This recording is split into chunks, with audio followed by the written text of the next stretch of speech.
پرندگان وزن 81 کیلوگرم در رشته کرش: قنبر عمروف، سردار بردی شکروف از ازبکستان، ذبیح الله احسانی از افغانستان، محمد شریف نجمودینوف از کشور تاجیکستان. مقام سوم اختصاص یافته به قنبر عمروف از کشور زیبای ترکمنستان.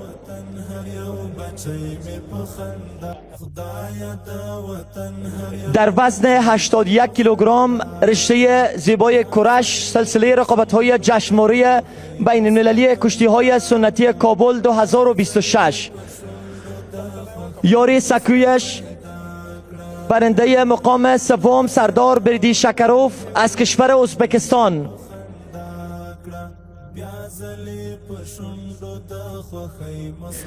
همچنان نایب قهرمان وزن 81 کیلوگرم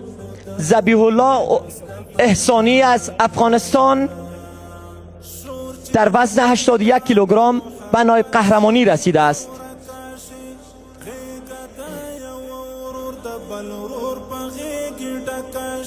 نوبت میرسه به قهرمان وزن 81 کیلوگرم کرش سلسله رقابت‌های جشنواره بین المللی کشتی‌های سنتی کابل 2026 محمد شریف نجمودینوف از کشور تاجیکستان.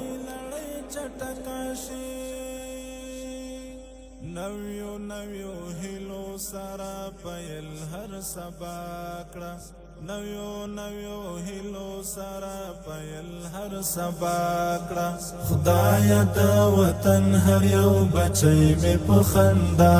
کڑا بیا زلی پشندو دا خوخی مسکا پیدا کڑا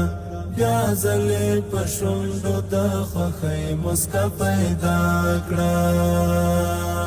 نور چه نسل گئی ن دردنا او اهناوی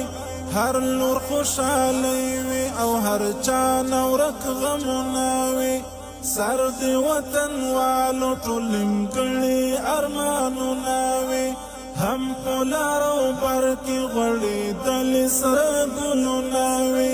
هم پولارو برکی غړي دل سره ګلونا وی داخل پر وطن میرا بابر تارا تواکڑا داخل پر وطن میرا بابر تارا تواکڑا